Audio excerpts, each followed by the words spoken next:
নে চা ধর। আজ একটু কড়া করে করেছি আদা দিয়ে, যেমন পছন্দ ওরকম।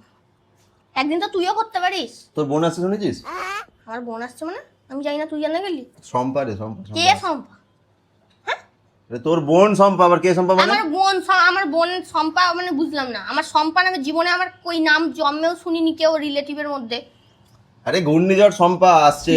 তার কেটে গেছে? তার কাটবে কেন? আমি বললাম তোর ছোট বোন হবে ওটা। তোর যে অ্যাটিটিউড, ওর থেকে ডেঞ্জারাস তুই, তাই বললাম। মানে সব সময় কি করে আমায় ছোট করা যায় সেইগুলোই চিন্তা ভাবনা করিস বসে বসে, তাই তো? এবার আমি বললি দোষ হয়ে যায়। বল তুই।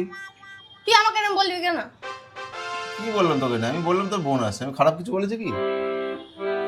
কয় নিজের বোনও তো বলতে পারতিস যে আমার বোন আসছে, যে শম্পা আসছে আমার বোন। আমার নাম বললি কেন?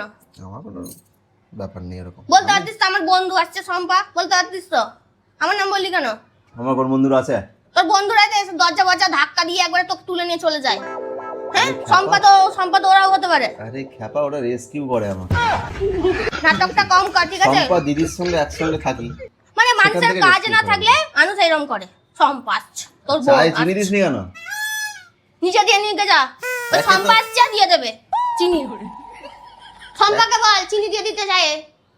একে তো কানের পাশে ঘেঁষা করে আছে, তারপর চায় চিনি দেয় না। ওহ, আর এই বাসটাও হয়েছে।